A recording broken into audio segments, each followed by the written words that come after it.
if I'm not trying to build muscle, if I don't go to the gym, do I still need to worry about eating enough protein? Yes.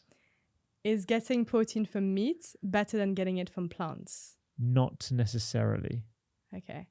Are beans and lentils enough to meet my protein needs? Like if I'm having just a cup of beans? Probably not. Do we need protein at every single meal? Or if I'm just having protein at dinner, for example, is that enough? Ideally at every meal. Okay. What's your go-to healthy high protein breakfast at the moment? Overnight oats with hemp seeds, chia, milled flax, plus or minus an unflavored, minimally processed protein powder. Tick, tick, tick. Okay, perfect. Let's dive in then. So I wanted to start with kind of the debate in the nutrition space about protein. So we Okay. hear a lot. Some people say that we don't need to worry about protein. We're eating enough, and it's actually other nutrients like fiber that we need to worry about. But you wrote a whole book about healthy high protein. Yeah. So why? Why is it that you focus your book on protein? Well, I wrote Healthy High Protein really because I realized a few years ago that I was actually under consuming protein myself. So it was actually during my medical nutritional medicine masters that we were doing a course subject. I think it was on ergogenic acids. So basically nutrients that can improve athletic performance. And I came across a whole bunch of research studies looking at protein tracing. So just to rewind, like a lot of our current recommendations are based on a form of research called nitrogen balance. And these nitrogen balance studies are very well controlled studies, but they were done on healthy males in their 20s generally. And what they determined was the amount of protein at a population level we should be consuming to prevent deficiency. They did some statistical calculations where they gave enough of a buffer to essentially enable them to say with a certain degree of confidence that this is the lower limit of protein that everyone should be consuming to prevent deficiency. So I think those were relatively well done. But actually, when you look at newer protein research, we should be looking at a lower limit of protein that's much higher. So just to get nerdy for folks, the current recommendations for protein are 0.8 grams per kilo of body weight per 24 hours, and that's at an ideal weight. The newer ones, I believe, we should be aiming for, and I believe that this will come into effect in our guidelines at some point in the next few years, is 1.2 grams per kilogram of body weight per 24 hours. And that's, again, ideal body weight. And this was a big realization for me because as someone who exercises regularly, I always noticed, particularly as I was on a plant-predominant diet, and I still am on a plant-predominant diet, which we'll get into in a little bit, that my recovery rates were always lower. I couldn't push myself at the gym without really feeling that the following day I was going to really need a lot of time to recover. And during my masters, I was like, gosh, if my ideal amount of protein consumption is higher than the recommendations that I've been talking about and everyone else has been talking about in the dietetics and nutrition world, I would need to think about it really carefully and really plan out my meals. And when I started doing that, my focus improved, my energy improved, my recovery rates improved. And the deeper you go in protein research, you realize that it's not just about the gym and recovery, which is exactly what I've just been banging on about now. It's actually about how protein is integral to every element of our well-being. It's about our metabolic health. It is about our brain health. It is longevity. It's immune health. And when you break down protein, perhaps that's where we could start. Protein is integral to every element of our physiology.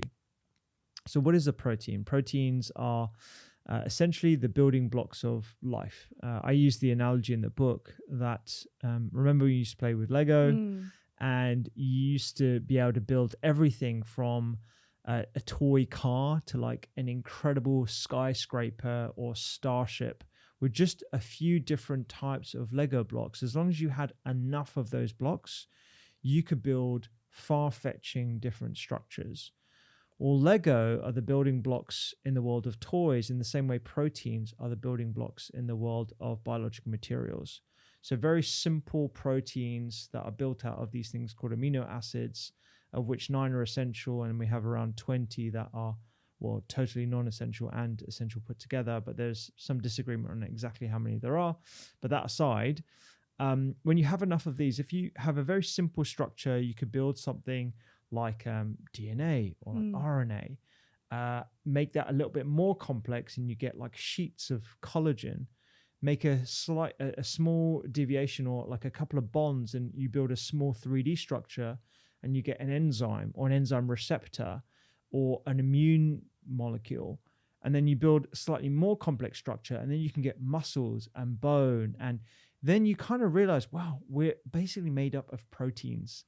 So when people just equate protein with muscles and muscular health, they are negating the huge role that protein plays in so many other elements of our life. And a big realization for me, and I'll stop right here, is when you consume protein, only around 25% of that protein actually goes to your muscles.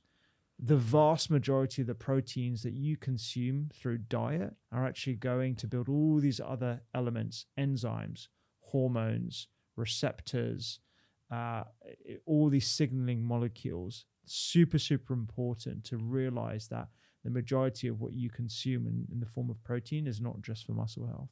I think that's a very important realization that I've had as well talking to you about this book. So I thought maybe we can double click on that a bit more. So if you're saying not everything goes to the muscle day to day, for example, just at the scale of one day, what are the benefits of eating more protein? Yeah. So if we think about getting enough protein, particularly at breakfast time, it's something called the protein leverage hypothesis, which is your body will continue to have the I'm hungry signal on in your brain until you've met the protein threshold for your requirements. And that generally for most people is anywhere between 20 to 30 grams. 30 grams gets banded around quite a bit. I think it's like a general figure, but I reckon around 20 to 30 grams is the number that people should be aiming for at breakfast time. This is super important, and I think it explains this phenomena that people have where they can consume a lot of breakfast. It could be cereals and orange juice and croissants and all this refined carbohydrate. I've had a really big breakfast. Why on earth am I hungry at 11 a.m. after I've just eaten a couple of hours ago? Some people explain it through the lack of fiber. That's definitely having an effect. Some people explain it through the lens of glucose. So you have a massive glucose spike and then a corresponding drop. And then that drop in glucose sends, again, more hunger signals. So you go out and try and eat more food. I explain it through all of those, but also through protein, because protein is super satiating.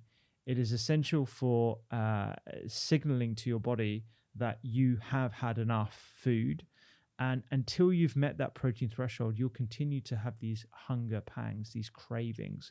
And so I think it's really important to start off the day with protein for those reasons. Yeah, I feel like what you just mentioned, which is protein and fiber, both of them are important. I feel like it's a point that people often will say when we're focusing too much on protein, we're missing out on fiber. Yeah. But your approach with this book Yeah. is very much that protein and fiber can go hand in hand. It doesn't have to be one or the other, especially when you're adding plant-based sources. Exactly. And I think that's a really important point, because a lot of well-meaning nutritionists online will advise people that they don't need to worry about protein.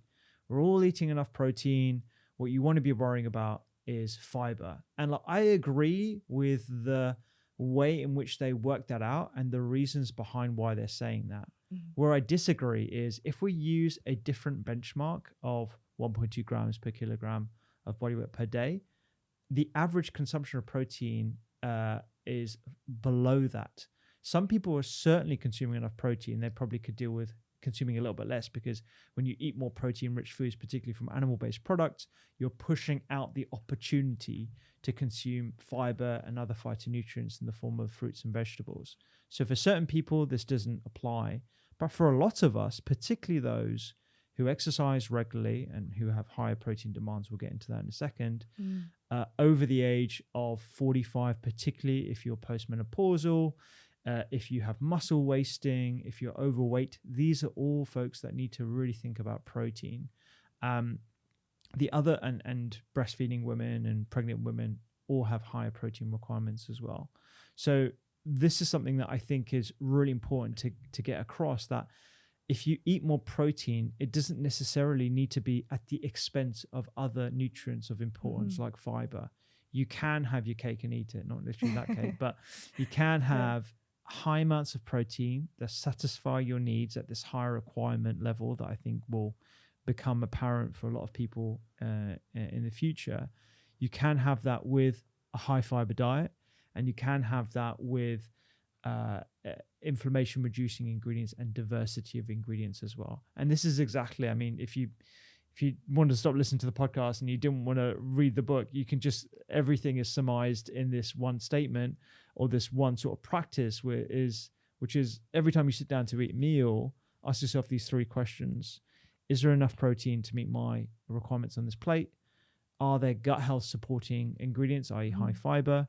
And is this pro or anti-inflammatory? If you can answer positively to all those 3 questions, you're looking at a really healthy meal that will have a huge impact on your overall well-being and how you feel and your weight and your concentration. And I go into how this is important for hormonal health in the book as well. Yeah, let's go into more about that, because we'll definitely go more in detail about these questions and how you can tell that and how you can build a plate like this. But in terms of benefits, so you said hunger and you were saying cravings and the satiety effect. What other benefits day to day do we have from protein? So certainly from the perspective of what our hormones are built out of, these are built out of amines or peptides. There are something called steroid hormones that are basically made out of fats, like cholesterol being the precursor. But for a lot of hormones, they're made out of proteins.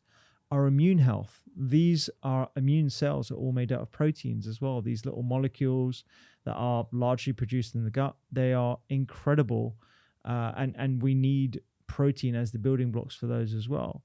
In terms of our muscle health, I know it's not all about muscle health, but muscle health is super important, particularly as we age. We need protein as the building blocks for our muscle, our nails, our hair, but also our bones as well. So this is particularly relevant for postmenopausal women. After the menopause, you have a crashing reduction in not only estrogen, but also testosterone and progesterone.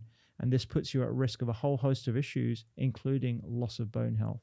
There are a number of different studies that show, in combination with resistance training, protein and adequate amounts of protein, which are at the higher level of like 1.6 grams per kilogram of body weight per 24 hours, has been shown to not only slow the degradation of bone loss, but also maintain bone integrity, which is kind of unheard of actually, because when I think about the drugs that we have available to us to prevent a rapid decline in bone health, I haven't come across one that actually stops that reduction in bone mineralization before. And actually exercise resistance training in combination with protein may have that benefit as well. So there are so many different benefits. And I guess some of the knock-on benefits on focus, energy, concentration can be explained by not actually having cravings anymore, not over-consuming food, not falling prey to our food environment in a hungry state. Because if you're hungry and you live in an urbanized environment, you're going to be having to deal with snacks and refined products at every corner. So it's no wonder people fall prey to a lot of these heavily marketed items. There's 2 things I want to double click on a little bit more. So when you say this satiating effect, can you tell us more about how it actually works? Because we keep using these words of it's satiety, increase in satiety, but how does it work? You're eating protein, what's happening? Yeah, so when you consume protein and fiber in particular, you get the release of these incretin hormones, one of which is GLP-1, that is getting a lot of attention at the moment because of these drugs that secrete GLP-1 at pharmacologic doses, so far higher than what you are able to secrete physiologically. When you consume protein, this molecule is secreted and it travels to the brain to signal to your brain you can stop eating. So it's literally having an impact on your satiation levels, the hormones that would otherwise drive hunger. So this is super important. It also has an impact on, I mean, this is with protein and fiber, the release of insulin as well.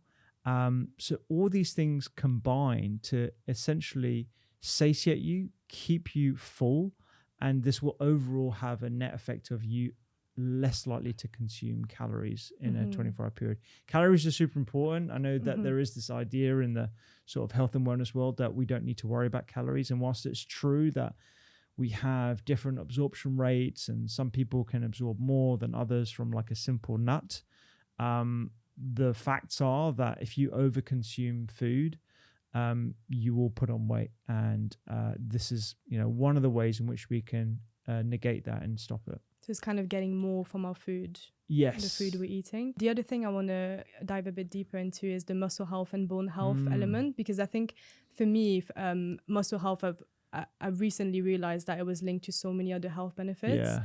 Before, you always think muscle health is about aesthetic and gains and like looking nice and buff, Yeah. But actually, all these benefits for bone, brain, post-menopause. Could you tell us more about these? Why is it that muscle health is not just for gains and aesthetic? Yeah, so we're going to think about our muscles as like endocrine organs.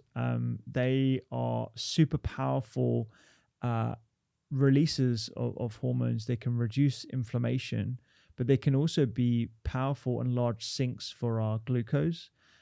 So when you look at stores of sugar in the body, we have three main compartments or three cell compartments. One is the liver, one is fat cells, and the other one is muscle. And muscle is the bulk of where you can actually put your sugar.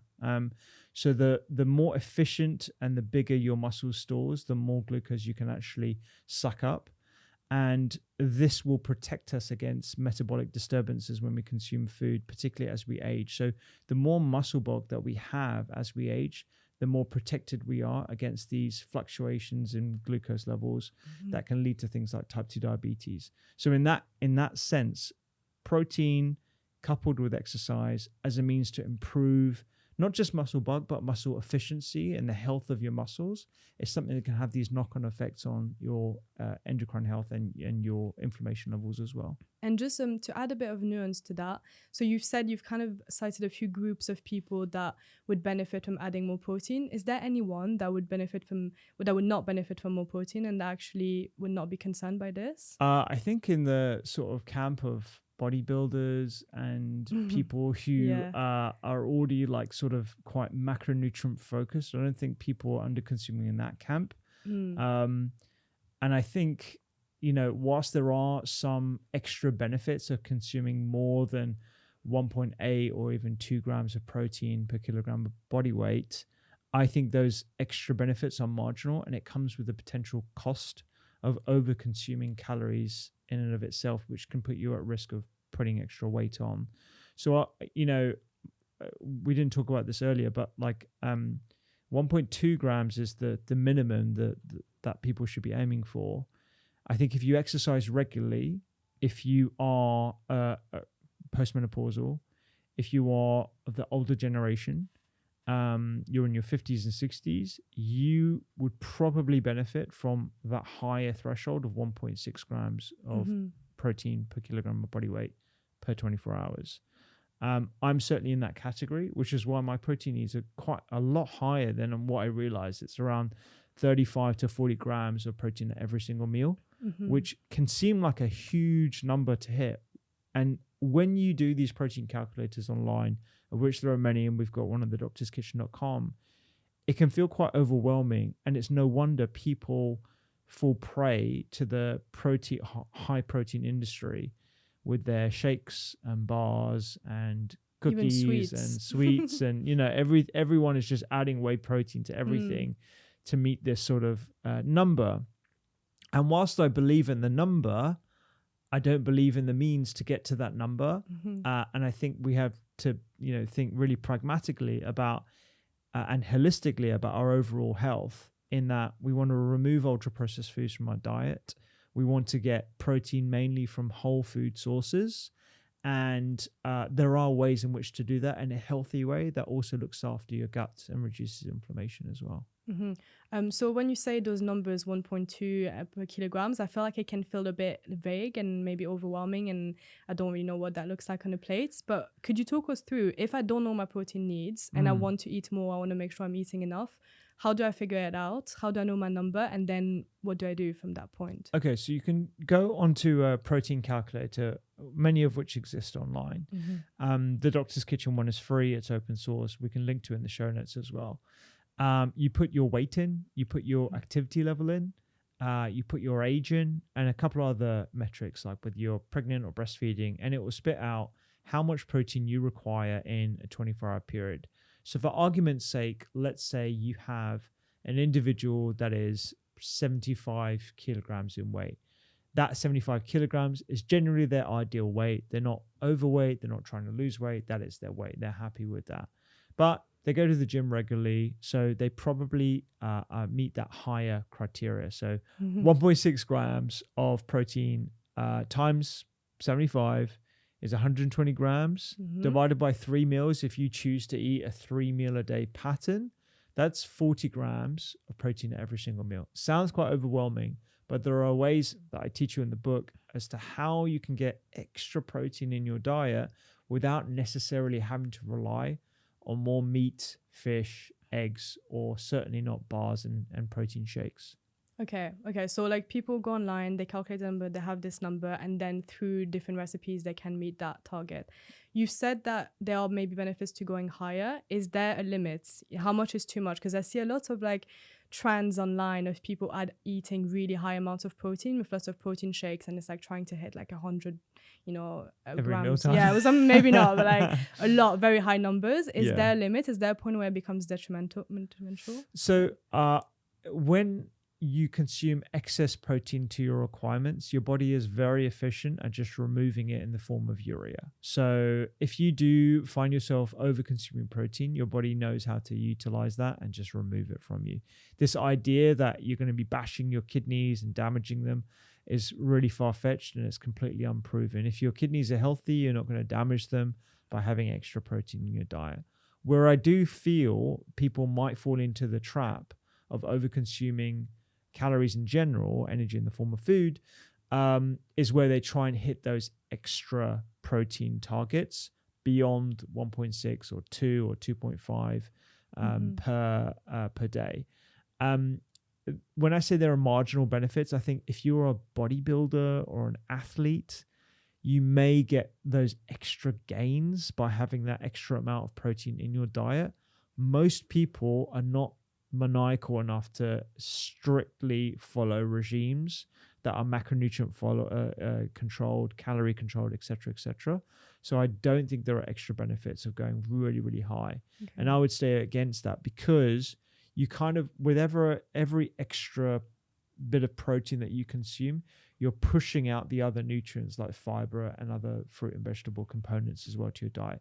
It's very hard to actually consume that much food as well and that much protein every meal without actually relying on shakes. So I don't think there are extra benefits to be had. I think you can find a really nice sweet spot at the minimal effective dose. I always think about this concept of minimal effective dose in the context of everything, with drugs. And when we prescribe pharmaceuticals, we don't want to give you the highest dose. We want to give you the dose that minimizes side effects and gives you the desired outcome. So for you, that might be 10 milligrams of a statin instead of 20 milligrams of the statin. There's no point giving you the extra dose if that's going to come with potentially a suite of side effects as well. So this is the same way that I would see food in the form of nutrition. And I think there are extra benefits depending on the type of protein you choose to consume more of as well. So I guess another thing with trying to eat really high amounts is, as you said, where is it coming from? And it can be really hard to eat that much just with food. So it will be supplements and powders, and this is where it can become maybe not as helpful. So I think that's a really nice segue into protein sources and where we can actually get that protein. So we have someone who went online, they found their number, they know per meal what would be the ideal amount they need to be getting. Where should we get this protein from? And I think the first thing that I am curious about is your opinion on plant versus animal sources. So do you Yeah. think that one is better? Do you think it's true that animal-based proteins are superior? Yeah. So this idea of protein quality is really controversial online. So I'll state. I'll, let's break it down in terms of like how we determine what quality is and how we currently measure quality.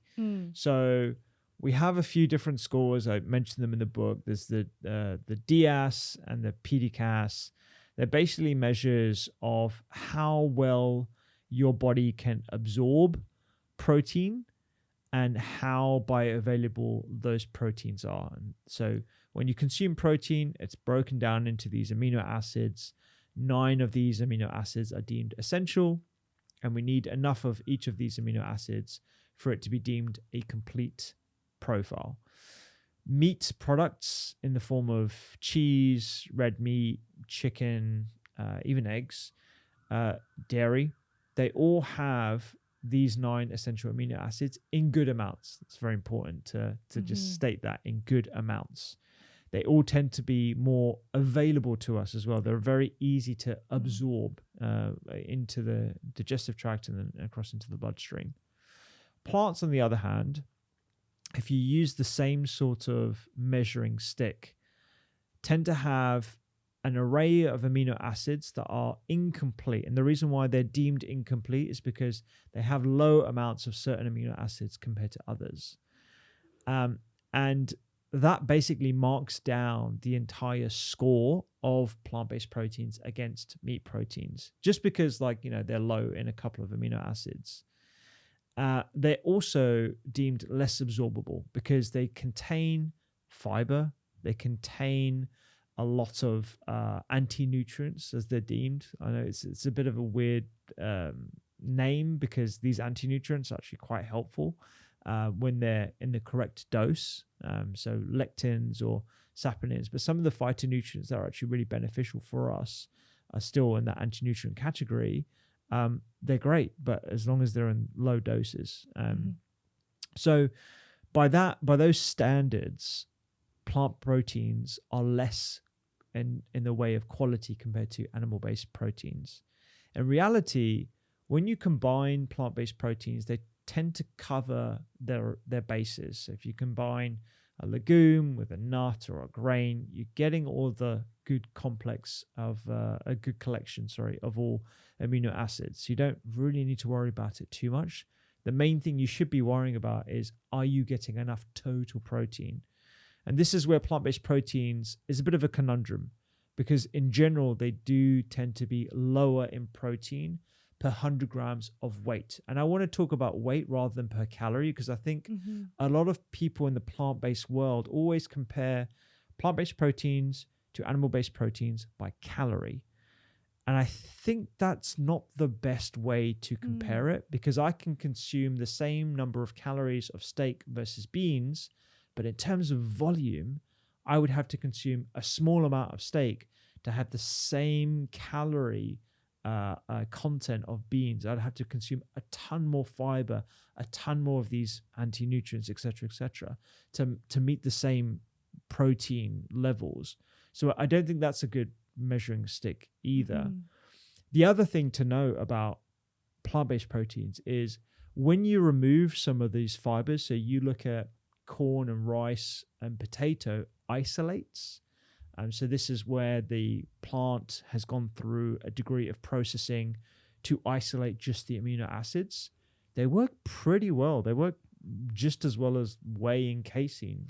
And that's looking at metrics like muscle protein synthesis, or yeah. So they look at metrics like the amino acid profile. Okay. The bioavailability, and when you consume. So they've done studies where they give not athletes, but people who work out, whey protein isolate versus a plant-based protein isolate. Take your pick. It could be corn, it could be pea, it could be whatever it is. They tend to have the same in the way of muscle health and gains and hypertrophy, which is a fancy word for muscle growth, and muscle protein synthesis, which is this process by which your muscles grow and stack on top of each other, and that basically the process that we want to try and upregulate through protein consumption. So when you look at those metrics, they're pretty similar. In reality, as long as you consume enough of these building blocks through your choice of whatever foods you want, the outcomes are pretty similar in terms of what we have available to us in terms of the research.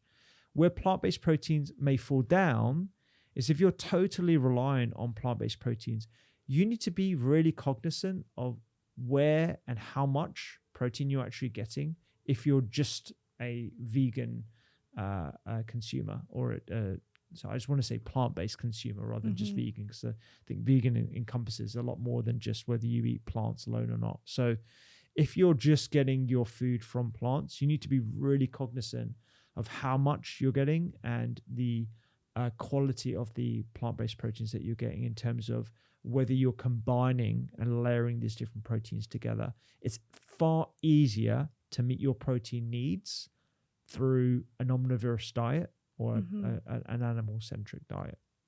So if I understand well, if I can put it into an image, it would be animal-based protein would be like going to IKEA and getting a furniture that's already, you know how to assemble it, you have an assembly thing, and it's very easy to put together. You get to your house and the furniture is ready to go.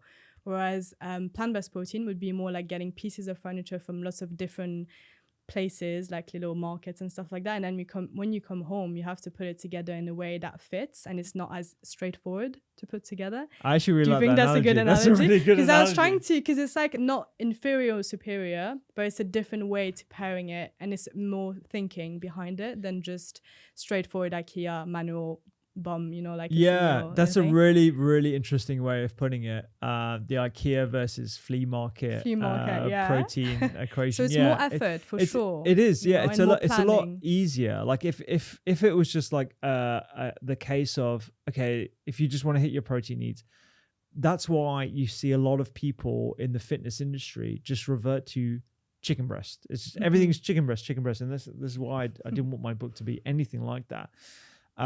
Because it's just so easy to just rely on that, because you've got all your 9 essential amino acids. You don't need to think about combinations or protein layering, even though I feel that you should for more reasons than just protein. But if you are vegan, then you do need to think about like the flea market equation. You've got to get a leg from here, you got to get a stool from here, you got to get like, the same. It's a really interesting and analogy. Make sure it's all coming nicely together in the room. But so if I do eat meat, why can't I just eat chicken breast? Like what? Well, this is where, like, if you compare like meat to plants, meat it's like top trump. So meat has the benefit of all 9 essential amino acids, and they have some other benefits as well, some B vitamins, choline.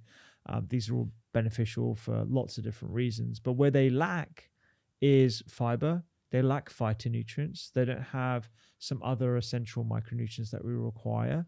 Plus, they come with a potential caveat that depending on the cut of meat that you consume, whether that's a fatty chicken leg or a ribeye steak, you're going to get a high dose of saturated fat. Now, there's nothing wrong with saturated fat. It really comes down to the dose. And you can certainly have those products in a healthy diet. I'm not of this opinion that you need to remove all sources of meat, including red meat as well, as long as it's lean. I don't think this is something that we should be scaremongering people around. With plants, whilst you do have the trade-off of not having a lovely, complete IKEA ready-to-assemble amino acid profile, you do get the added benefits of phytonutrients, of fiber, of plant chemicals, phytonutrients that we know can reduce cholesterol. Those plant sterols can reduce inflammation in the form of isoflavonoids, lignans, and all the extra benefits in terms of the micronutrients that we know, like edamame, hemp seeds, fatty acids from nuts and seeds that are anti-inflammatory as well. So this is why, like, I'm a big fan of like bringing people together almost. There is a hybrid approach, and that is healthy high protein, not just high protein. healthy high protein. Not at any cost. Not any cost. And exactly. I think that's a really interesting point that you've made, because we talk a lot in the plant-based community about combining protein sources to make sure that you reach all the essential amino acids and you reach your protein target. But with people who eat an omnivore diet, to eat, everything, we don't talk a lot about combining. It's kind of easy to just go for one source and rely on one ingredient to meet your protein target. Yeah. And I don't hear a lot of people talking about adding plant protein to that, not just the chicken breast or the salmon. Not that that's bad, but just adding more benefits from the fiber and the polyphenols. And there's so much benefit for that, because, even people who eat enough protein in the form of chicken breast or whatever it might be, you could potentially afford to have less of that meat product, supplement that with a plant-based protein partner in the form of like beans or legumes or nuts and seeds, have a lovely little topper, experiment with some of the high protein sources that I also talk about in the book, as a means to still meeting that protein requirement, but you've also got the added benefit of diversity, the extra benefits of those plant materials, and extra fiber that a lot of people otherwise lack. So it's kind of like identifying where you can add, like where you're lacking. So if, for example, if I'm thinking I'm vegetarian or I'm eating a plant-based meal and I'm just having a dal with lentils, what could I add to that? And that will probably be like other plant-based proteins if I eat that, or an egg or something. Like we definitely have a really nice dal egg recipe that that just came out egg earlier. recipe, I think, on the Doctor's Kitchen. That I thought was really cool, because that is kind of this element of pairing different sources. Definitely. Or if my plate is mostly just like a piece of fish, what can I add to that? So it's kind of like identifying where you could fill the gaps a bit. Yeah, there's a DNA of all the recipes that people will begin to notice, where I always do pair plant-based proteins even in the meat dishes as well. So you won't just find a chicken and rice recipe, you'll find chicken and beans and tomatoes and greens. Like there's always like a degree of complexity and spreading out the protein load across different ingredients. And I think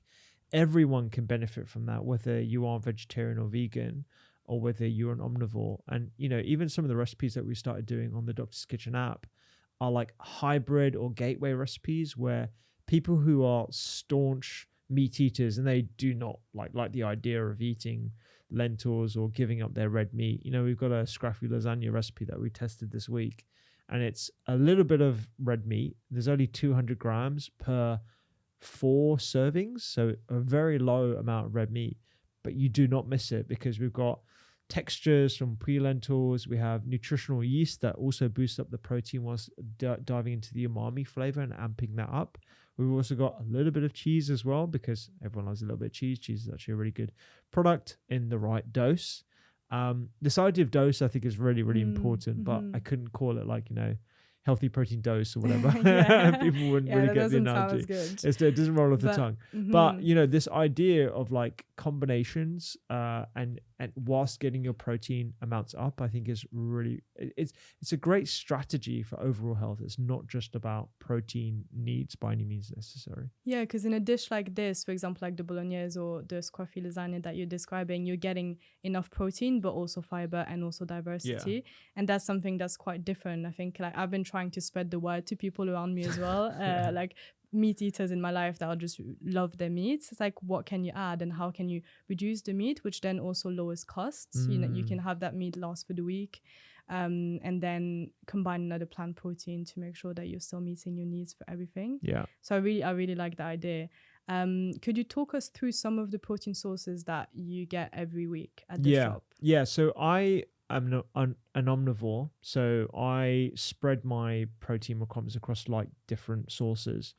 We always use oily fish. We have things like anchovies, salmon.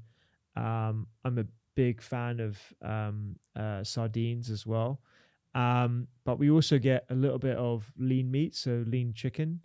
And sometimes you do have lean red meat as well. I tend not to have that much red meat, but my wife, who's breastfeeding at the moment, she has a hankering for red meat. So we tend to have that as part of our weekly diet. We also have a healthy amount of tofu. She loves tofu now. She used to hate it when we first started dating, but now she's an absolute convert.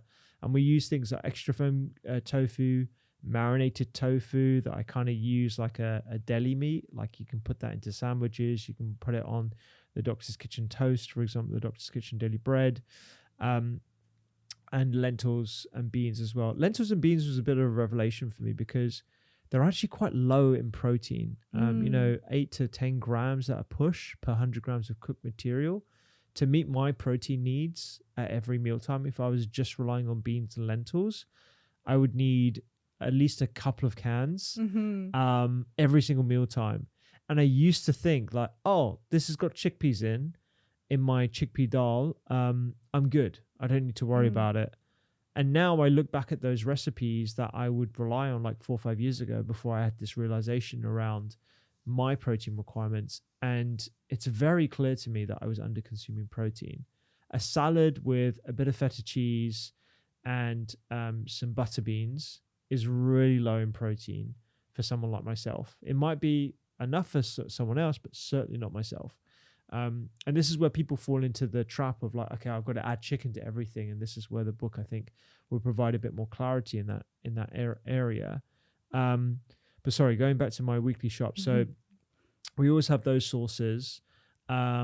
We have nuts and seeds, hemp seeds, pumpkin seed, sunflower seed. These are always in my cupboards, and I use them as toppers. I use them in the bulk of a meal. I use them blended as like with a bit of nutritional yeast as a topper. Like there's so many ways in which you can use nuts and seeds. Peanuts, almonds, and pistachios. Love pistachios. I put them on everything. And also nut butters, tahini. These are all novel sources of just amping up your protein by a few grams, just a few touches here and there. Like a handful of nuts is like anywhere between 6 and 8 grams per 100 grams. Sorry, a handful of nuts is 6 to 8 grams. So, there are so many different ways in which you can just subtly sneak in protein into your meals without relying on meat products.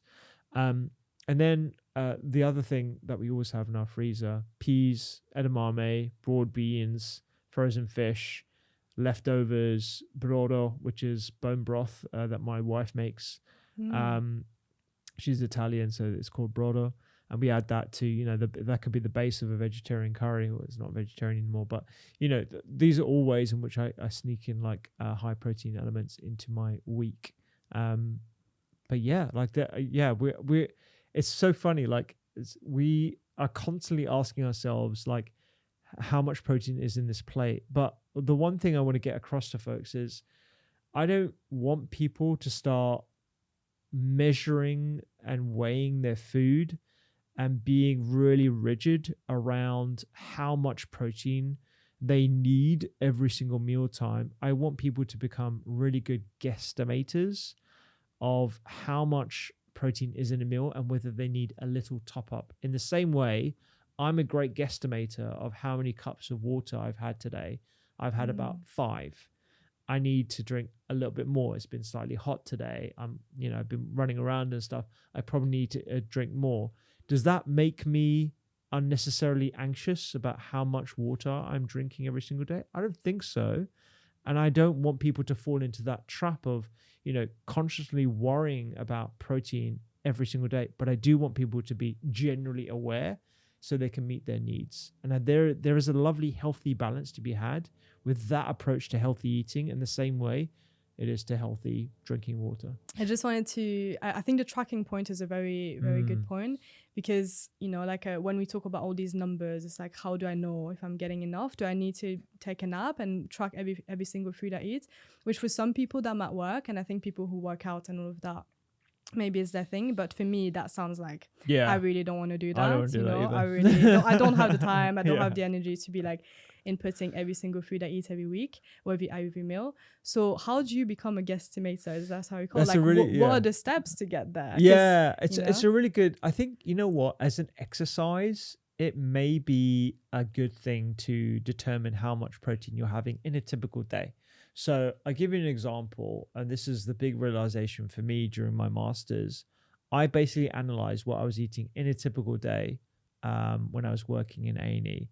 I'd have an overnight oats dish that is oats, bit of fruit, plant milk, and some diversity in like berries and whatever else.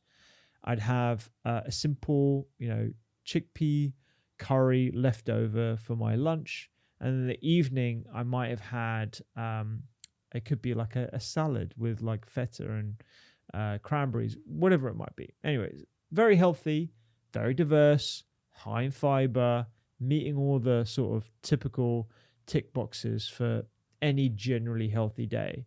When you look at it through the lens of protein, my gosh, it was really low. So the overnight oats typically is around 15 grams of protein. My chickpea dish, depending on how many chickpeas I was having, again, might be only 15, 20 grams. Even with all the combinations that, chickpea with a bit of brown rice and all the rest of it. And my dinner, depending if I wasn't having meat, I could be under consuming. It could be like 30 grams. Bear in mind, I've already said that my total protein, the ideal amount of protein I should be consuming is 120. If you tot all those numbers up, it's sub 60 grams. It's almost half of what my current needs are. Stretch that out over weeks and months. Like, I'm seriously under consuming protein for my needs, which can have a detrimental impact on not just my ability to perform exercise in the gym, but also my risk of frailty and sarcopenia as I age. We need to be investing in our muscular health today, because this is sort of like our pension pot for later on, because unfortunately our muscles are generally going to deteriorate as we age. And this is something that I think everyone needs to take really, really seriously, particularly if you're in those vulnerable groups that are at risk of mild protein deficiency that compounds over time.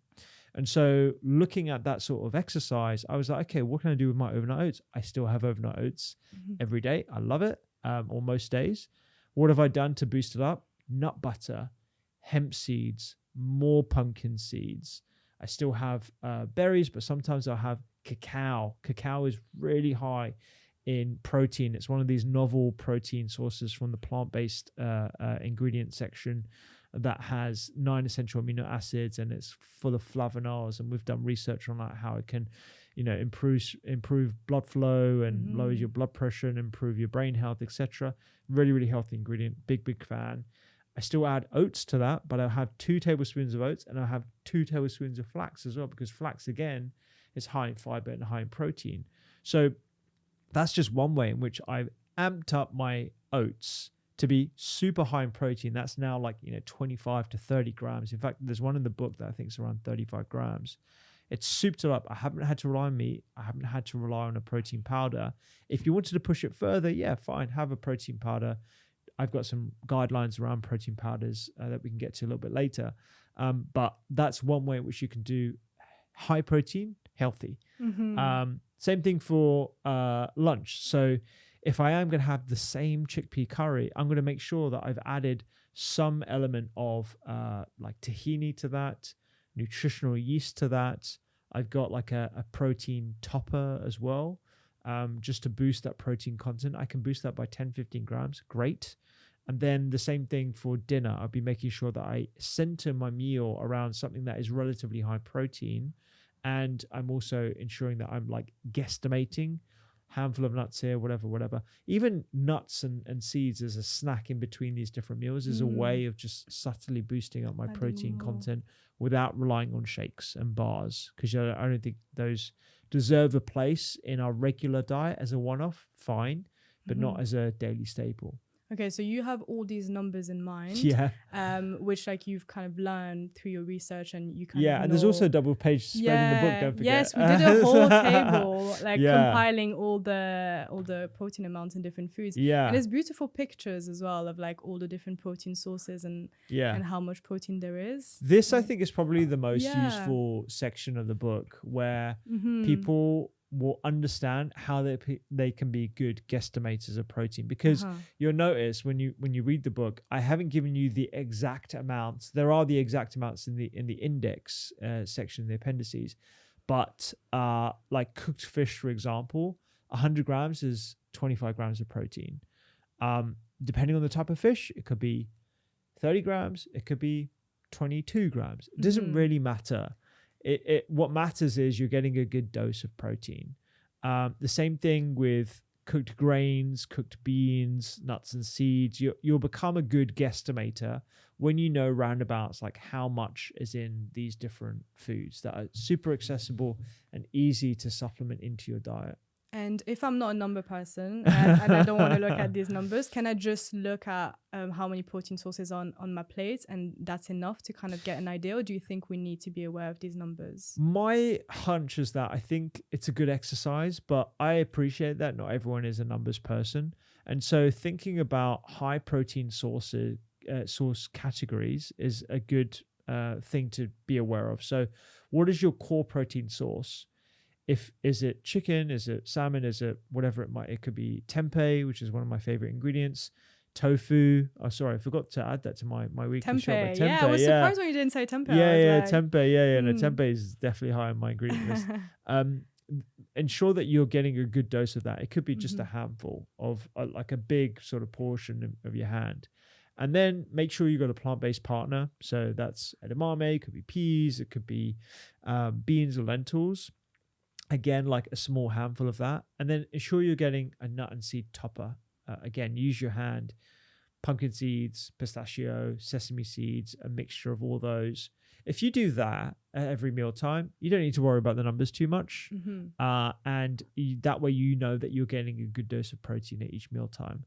Where I think it falls down is people don't want to measure their numbers and they still want to have cereal in the morning, or they just want to have a simple oats thing in the morning. Like, I'm not saying that these aren't healthy, maybe cereals, but you do need to think about it a little bit more. And the benefits are there to be accrued. We talked about it at the start of this pod. You know, it's not just about aesthetics. It's not just about muscle health. It's about how you feel. It's about cravings. It's about focus.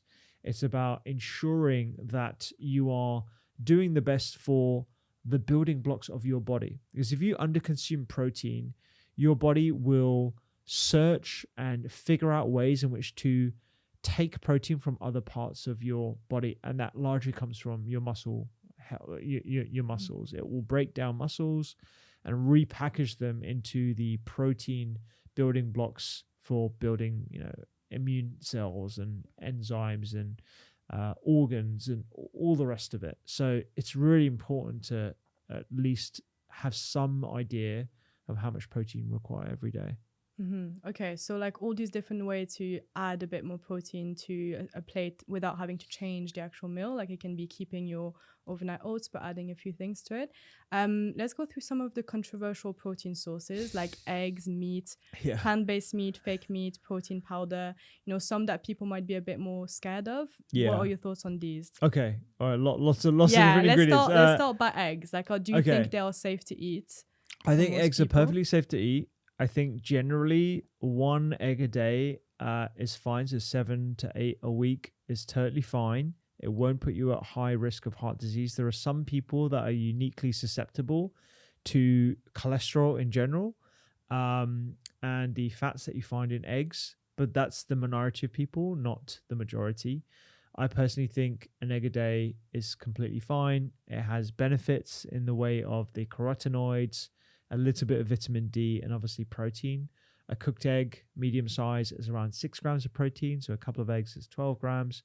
I tend to space out my egg consumption throughout the week. So every now and then, as you know, I'll come into the studio and for breakfast, I'll have a couple of eggs and I shakshukarize a lot of leftovers. So I find leftovers in the fridge. It could be a bit of kimchi, celery, some spinach, random herbs. I put them all into the pan with the lid on, a little bit of olive oil. I get that steaming and cooking, and then I crack a couple of eggs into that and I put the lid on for like 4 minutes and that's it. And I serve that with like Doctor's Kitchen Daily Bread, which is a recipe in the book, and you can also find another bread recipe on the Doctor's Kitchen app as well, which is made out of psyllium husk, nuts and seeds, no flour, no gluten, and it's really high in protein. It's like 8 grams of protein per slice or something ridiculous like that.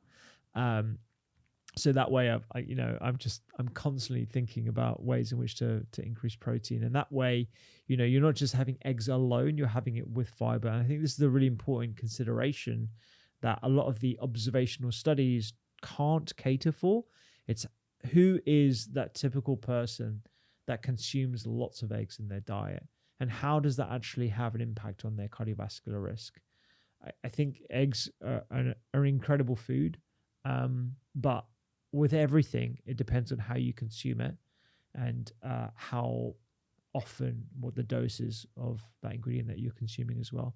Same thing, controversially, I would say of red meat. So red meat, I think, is unfairly demonized. I'm not saying we need to eat more red meat. I think we probably eat enough red meat.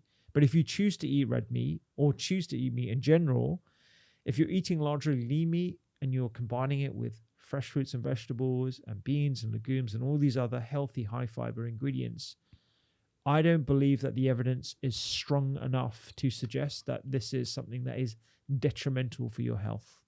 I think the impact of having a little bit of meat in your diet, regardless of source, is going to be minuscule. And I think through the lens of protein and what we were talking about before, the ease of which it affords you to consume enough protein is going to outweigh any negative benefits. I'm not saying you need to go carnivore. I'm not saying you need to go paleo. I'm saying that there are healthy ways in which to consume animal-based products if you choose to. And I don't think we should be fear-mongering people against those. So you always come back to this idea of dose, of like how much you're having is really important, and the context, so like what else is on your plate. There are these studies that we often talk about of in observational studies that look at people's protein intake, and they find that every 3% increase in plant protein is linked to a lower risk of early death, is linked to a higher odds of healthy aging, so being free from chronic diseases and better physical function. So it's just 3%. That's like, if an adult is consuming like 2,000 calories a day, that's like 60 calories, maybe 1 or 2 portions of plant protein. So adding 1 or 2 portions of beans, lentils, tempeh, tofu a day could have an impact on your health. And that does not mean completely removing meat or other animal-based protein. And I think that distinction of dose and just combining and just a little bit extra is just so important. It's so important. And I think sometimes these studies can be over-interpreted and I want to say over-egged. But that's a bad pun. But I think they can sometimes be weaponized as a means to say that everyone should be eating plant-based proteins in and of itself. And I don't think that's what you can utilize those studies to actually say. What we can say with some degree of confidence, even not that much confidence, but we can say with some degree of evidence, the more plant-based proteins you consume or the more plant-based products you consume that are high fiber, the increased likelihood of better health, less risk of chronic disease, and improved health span. That's about it. I don't think it's an argument to say we should go 100% plant-based. But the idea, I think, of plant-based ingredients, really comes down to fiber and variety. So there's a potential protective effect. Yeah. Then there's also like always the like healthy user. The healthy user bias, exactly. Where maybe people who are eating more plant proteins are also having a healthier lifestyle. Yeah. And all of that. So it is really hard. It's people to make like us. And there's people like, frankly, like the wonderful listeners to this podcast who are educated enough and motivated enough to actually take on some of the advice, add some fiber to the diet, get some complexity and diversity, and generally eat one ingredient foods that aren't processed. How much that can explain the impact on health is really hard to determine. Okay, so going back on this, so we're going through our protein sources. Oh yeah, what about fake so meats? Eggs, fake. But you were just saying about one ingredient ingredients. So what about plant-based meats or fake meats, how like we call them? Would they be part of your shop? So when I say plant-based proteins, perhaps I should have said this really explicitly at the start. I'm really talking about the whole food varieties of plant-based proteins, of which in that bucket include tofu, tempeh, edamame, nuts and seeds. I do not include the ultra-processed plant faux meats or whatever we want to call them.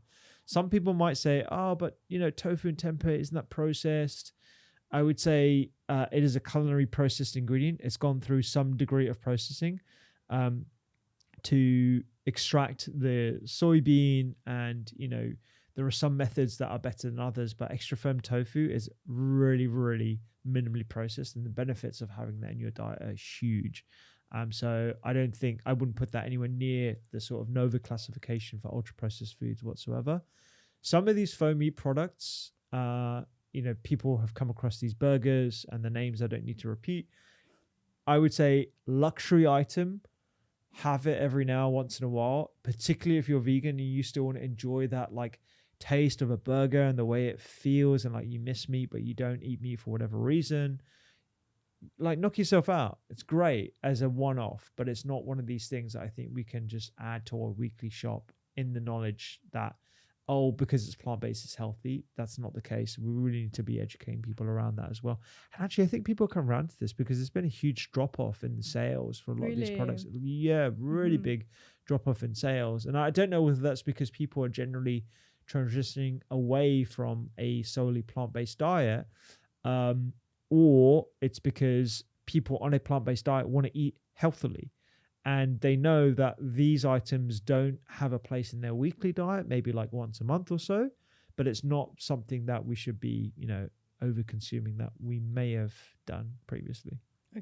Okay, so not a daily staple. No. What about protein powders? So you mentioned you use it once in a while, but an unflavored one. And so I'll be honest, I do use protein powders on days when I train and I do resistance training, because there is an opportunity to consume protein on those days and have the maximum benefits of them. And so out of convenience, I do use it, but I do have some criteria that I talk about in the book and I've talked about online. Minimally processed, one ingredient. I generally go organic and plant-based.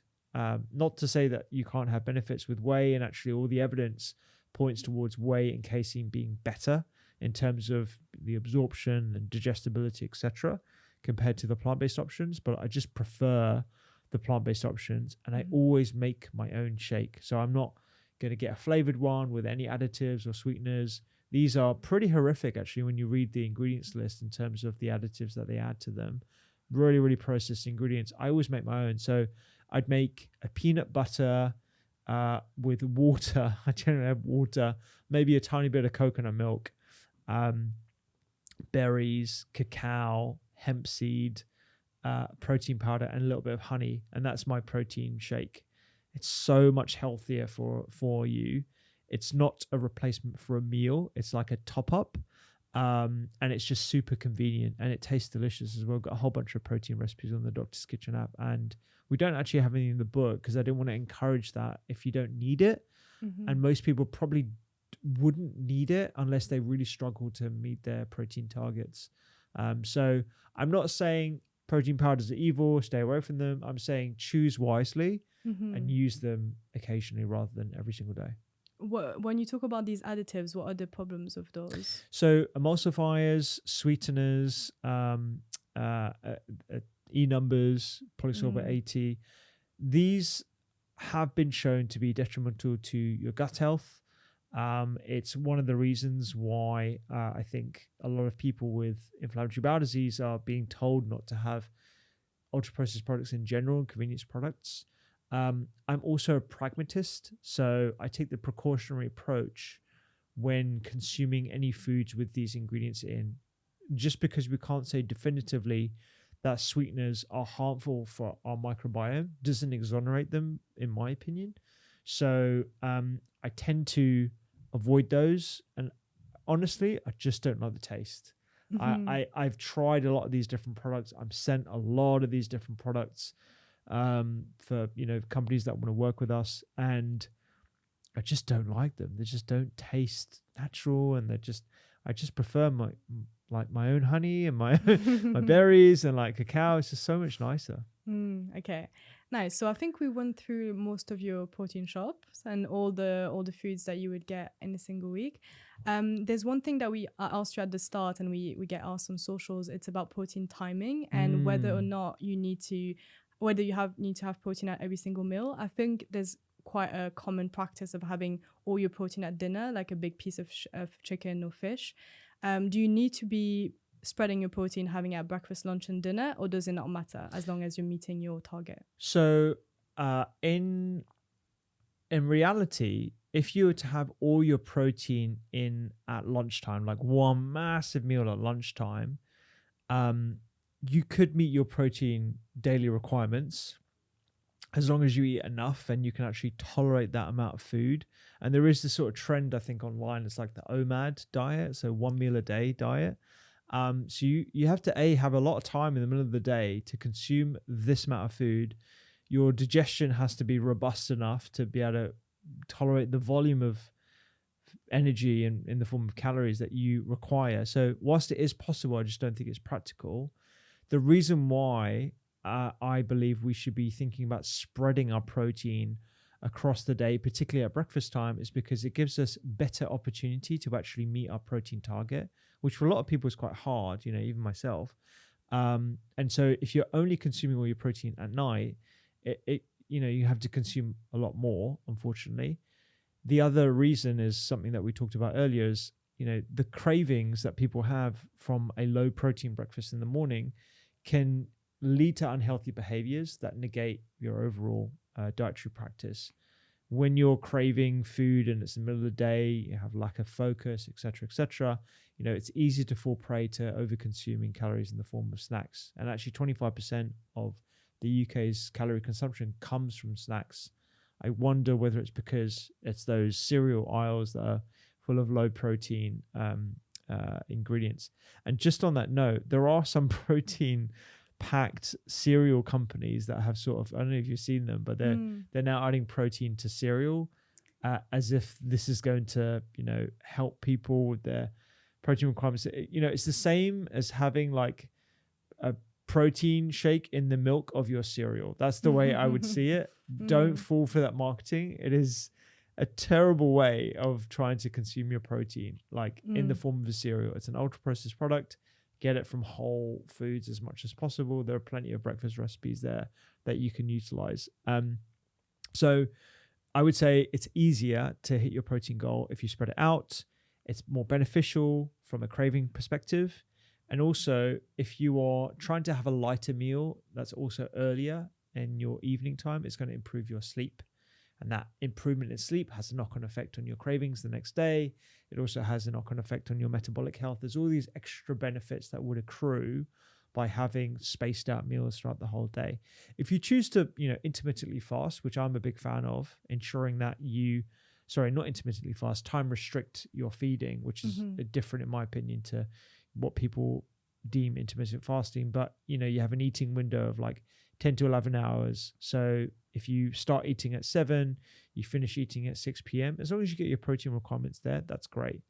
You asked about this sort of idea of an anabolic window as well. So there was this idea that after exercise, you had a narrow window of time whereby you could maximize your muscular benefits by having all your protein within 60 minutes of putting your dumbbell down for the first time. We now know that's less true than what we believed. So your muscles will retain their sensitivity to proteins and amino acids for up to 24 hours afterwards. So you could be exercising in the morning, and as long as you get your protein within that 24-hour period, which most people is good to and very achievable, I wouldn't worry about it so much. If you're a bodybuilder and you're an athlete, you're looking for those marginal gains, maybe, but I don't think there's as much evidence, and certainly that's a practice that we don't see as much anymore. So if you train late, like me, like after work, for example, like me, would you then recommend that you need to have a protein snack or protein dinner after training if it's like, at 9 or 10 p.m., or can you wait until the next day? It's a bit of a conundrum for a lot of people in your situation. This is one of the reasons why I don't train in the evening. I used to train in the evening and I don't anymore. I train fasted in the morning. So if you just train, I do think it is important to refuel and not to go to bed hungry. So I'd have a light dinner after training, such that you get some food, you get some dose of protein, but not too much that it overloads your digestive tract and disrupts your sleep, and can also inhibit melatonin, which is colloquially known as the sleepy hormone, even though it does a lot more than just get you in a sleepy state.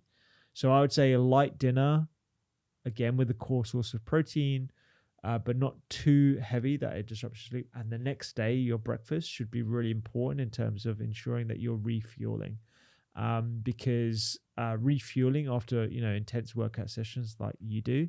So Sakina does martial arts training. I think it's really important.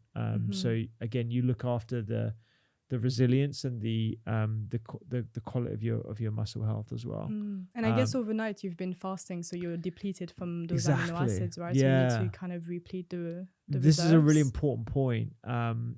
After the evening, after an extended period of rest, you do need to replenish those amino acids first thing in the morning. And I think that's something that perhaps doesn't get enough attention. I'm a fan of like skipping breakfast if people want to skip breakfast as a means to help them stay within calorie balance and not overconsume, and have some gentle rules or guidelines around it. But it shouldn't be at the detriment of your protein requirements. Okay, so ideally, having protein at every single meal. Breakfast may be especially important. Yeah. But the most important is hitting your target, Your total no matter 24-hour how many meals, and snacks can help with that, I'm sure. Yeah. Okay, so we've talked through all the different ways to build a meal. If I'm vegetarian or vegan, and I don't want to eat any animal-based protein, how can I make the most of the plant-based sources that I do have? So there's a few techniques I think that have been passed on through generations, and I think we need to lean into those a lot more, right? So there's sprouting, sprouting lentils, sprouting seeds, sprouting nuts. It can be as simple as just soaking your nuts overnight. This actually releases a lot of those amino acids. And if you can spend the time to take that one step further and actually fully sprout them, you're actually going to get more bang for your buck as well. So I think soaking and sprouting, brilliant. And we should all be doing a lot more of that. I've actually started doing that myself. So, when you get raw almonds from the store, just put them in a glass of water overnight, and the next day, pour out that water, rinse them, dry them, and those are quote unquote activated. So these are a little bit more digestible for us. You've reduced some of the anti-nutrients, and you get a little bit more of the protein as a result of that as well. So that's one way. Fermenting as well. So tempeh is an example of how fermenting a soybean actually makes the proteins more bioavailable. We actually talked about this with Dr. Ando on the podcast, all about tempeh. And tempeh isn't a specific type of product. It's actually a process. So you can ferment or you can tempeh with loads of different core ingredients. In the same way you can make tofu from chickpeas or mung beans, you can make the same from soybeans as well. So utilizing those techniques with red lentils and mung beans. I mean, I personally don't have time for this, so I do these, but like the one thing that I will do is protein layering. So ensuring that you're getting a mixture of different proteins at every single meal to not only just cover the bases, but also increase the total protein content of your meal. So, if you're making a curry, for example, and you've got like the base of onions and ginger and garlic, and you add tomatoes and you add chickpeas, I'm not just going to add chickpeas anymore. I'm going to think about adding nutritional yeast to that, or a type of nut butter or tahini. And then I'm also going to think about maybe I'm going to add like a lentil to this dish on top of the chickpea as well. So I'm getting a boost of that. And then I'll probably end up crumbling in some tofu as well, like that I've put some olive oil and salt on top of, baked in the oven. So it's kind of got that extra texture, almost like chicken. And then I add that to it. So, and sometimes I might use chicken instead, or leftover pieces of chicken. That's fine. But I'm always thinking about layering in extra protein sources just to boost that total number up. And I think that's a really good image that you've left us with. I feel like it's just like quite creative, Yeah. like you don't have to always stick to strict, rigid recipes. Yeah, and it's like totally. you can, what Ola says often, our recipe creator, is Yeah. like you can think outside the box of recipes and just add different ingredients that would not be in the traditional recipe. Totally. And even your wife and your father-in-law approved the recipe of like lasagna with meat and lentils. So that's quite nice to know. Totally, yeah. And actually in the book, like there's ways in which to boost every recipe in terms of the protein content, but also it gives you loads of different ideas of how you can layer different proteins into each meal. One of the things that I'm really proud of actually with the book and the recipes are that not only do we give you the total protein content per serving, but also the amount of fiber and the number of plant points as well. So for example, the salmon squash and grilled peach salad has got 42 grams of protein in per serving and almost 10 grams of fiber and over 6 plant points, with ways in which you can add more protein by adding more walnuts or tahini. You can add more salmon if you wanted, but you can also add it with walnuts and tahini. So it's I'm really proud of this book, as you can probably tell. It's good, yeah. And it's a way to hit your protein, fiber, and variety all in one recipe. So that's really great. I'm looking forward to how people receive it as well. Thanks, Sakina. This has been great. Yeah, nice. If you loved that episode, you will love the full library of podcasts from the Doctor's Kitchen Library. We talk about everything from inflammation, supplements, and food as medicine. Just like this episode right here. You can click it right now and check it out.